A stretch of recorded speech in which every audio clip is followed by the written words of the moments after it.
Alright, so I just finished watching Expendables 3. I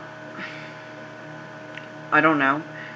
The first two, I think, were better, but I find each different Expendables movie kind of, I don't want to say stands on its own, but each movie has the same returning few characters like Statham and Stallone, where it has like other characters that are backup Expendables. In this case, that would be Lundgren, Schwarzenegger again, and Randy Couture.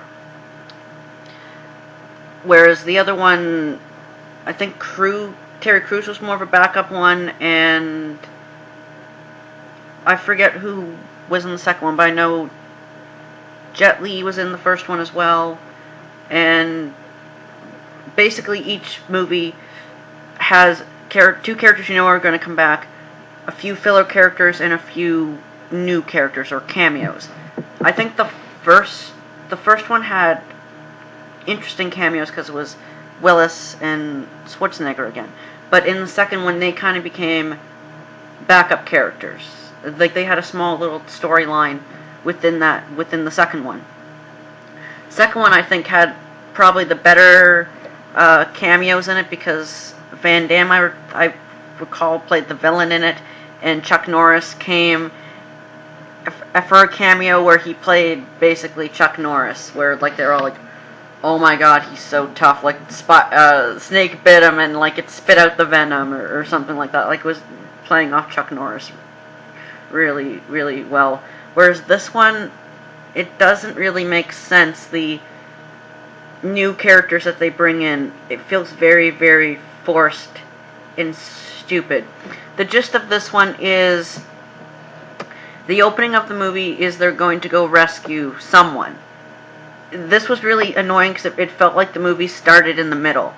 You see them like attacking this armored transport train, and it turns out they're rescuing this new member, old member, but new to the new team, played by Wesley Snipes. I don't know if it was prison that aged him or what the hell, but he looks really fucking different than he did from the Blade movies. That's all I can say. But they rescue him, and him and Christmas kind of have friction for some reason, because why the fuck not? Why wouldn't they have tension? But there's a little bit of tension between them, and then they have to go on this other mission, and they meet up with Terry Crews, and they try to capture this guy. Turns out his name is Stoneheart, and he was one of the original members of the Expendables, and basically he almost kills Terry Crews' character, and Stallone is like, "I don't want you guys to get involved in this because, like, you guys could die. You don't need to die. This is my battle to fight." So he kicks, like, the other members out and tries to hire this new team. This is where there's a good cameo. Kelsey Grammer plays, I don't know, this intelligence officer guy he used to work with who helps him put together a team. It was a very good write-off character. I noticed the Expendables is good for that, calling in like just old action characters and just like giving them the like one small scene where they're really good in it. So he's looking through all these different people. He hires some new ones. Like one guy's really good with computers. This one person they get is a chick, and I do believe in real life she's like an MMA fighter or something. I really don't know. I don't know a lot of the new characters, like what they've done in real life. That was something that kind of bothered me about the film. Like, if they were going to hire new people, why don't they do, like, I don't know, Danny Trejo, Brad Pitt. Like, there's so many, Mark Wahlberg, there's so many other on the cusp of action movie people that they could have brought in as like just replacement people that it would have worked. But they pulled like all these unknown people, maybe for the fact that they're trying to set up as like these are going to be the new Expendables in like the 5th movie or something, because the way this is going, it seems like it's going to be a franchise. But I also don't think that Stallone's going to hand it over to anyone anytime soon, because it seems like this is his baby. Like this is his shot at just this is his way of hanging around with his old action buddies. Like, oh, we're having a good time. We're going to make a really good action movie too, and it succeeds on that level, I guess. But back to where it falters. So he gets all these people together and whatnot, and he goes in with them to try and capture the villain, Stoneheart, who is played fantastically by Mel Gibson. Out of all the Expendable movies, I would say that this is the best villain. It's Mel Gibson, and he plays it like you would expect Mel Gibson to play a villain. He's really energetic, overacting, just fucking glorious. He's not on the screen for that much time, but his character's just awesome. The best scene with him is the monologue you see from the trailer, where he's like in the van, like, you should have killed me when you had the chance. Like, that is the best part of the film, is I do believe Mel Gibson's villain. But they go to apprehend him, they fuck up, Stallone almost gets killed, and the newbies get captured. So Stallone goes back and gets his old team together eventually. Like, that's what bugged me about this entire film, is that there was so much shit they could have cut away. Like, when he's there with the new team trying to capture Stoneheart, Schwarzenegger's there with him for like no reason. Like, he just tags along because he says, oh, would you come along on this with me? Like, he doesn't even ask him to help. He's just meets him at the plane hangar. It's just so fucking stupid. Like, why he shows up for like no reason. The only time his character serves any purpose is at the end of the film, like during the final battle, when Harrison Ford and Jet Li like go in to back up the Expendables during the final fight. It's just so weird. These cameos feel a little bit called in at times. Like, Harrison Ford's cameo is cool because he does eventually get bumped up to a backup character in the final fight. Like, he's the guy who wants Stoneheart captured and dead. Like, that worked. But I don't know, just the dialogue with Schwarzenegger, it seemed weird. Like, he's like, yeah, I'm here. This is the last favor you're going to get from me, because after this, I'm out of here. Like, it just kind of felt like a backup to, like, I don't know, something that was going on during the movie, like, that he kind of didn't want to be there, and it was like a called-in favor. Maybe I'm looking too deeply into it, but that's really what it felt like. It was fucking strange. But anyway, there was just so much fat that could be cut away from this movie and would have been fine.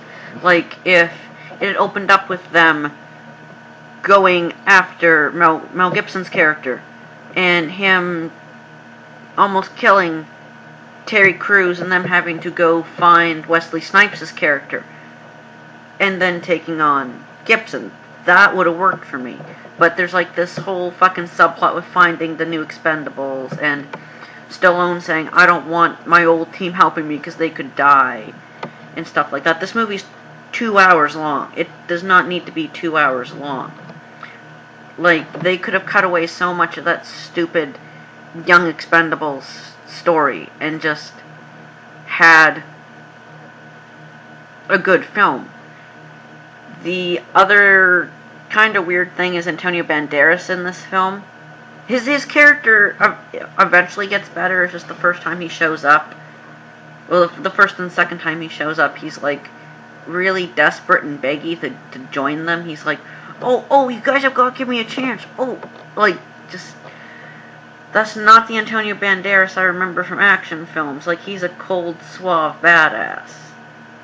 Because he's Mexican. Like, it's, eventually they do callbacks to like his old action movies, which are fun, but the jokes for like the first, like the last 20 minutes that he's on screen before the action starts, he's the brunt end of jokes for like no reason. They decide to make his character like really blabby, and I don't want to say comic relief, but like kind of like Jet Li's character in the first one, where he was like really hyper, and they made like Asian jokes and stuff. This one, I don't know, they just make jokes that he won't shut the fuck up.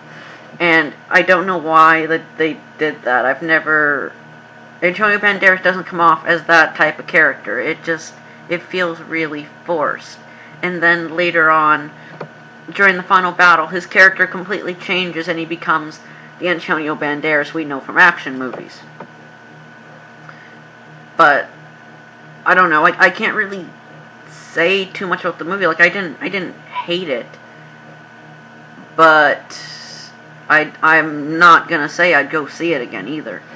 The other thing that really bothers me about this is it's PG. Now, PG-13, PG-13 can work sort of to your advantage when you're doing an action movie, but this really did it the wrong way because of the cuts. If they had cut it so that it doesn't look like they were cutting away from good scenes, it might have worked. Like, most superhero movies are PG, and they pull off action very well, because they're cut in that sort of way where it doesn't look like they're cutting from anything, whereas this one, it either looks like that they're killing them A-Team style, where they fire at them, but no one ever seems to actually get fatally wounded, just like hit and they fall down. Or they would cut away when someone was about to die and they'd focus on something else, which really bothered me. I believe that if you want to make your movie an R, make it a fucking R. Don't make an R film, cut it to be a PG-13, and then wait till it's on DVD to fucking release an R film. That's just fucking bullshit. This has kind of been going on with horror movies too. I don't really check out PG horror movies just because it can be a double-edged sword as far as horror movies are concerned.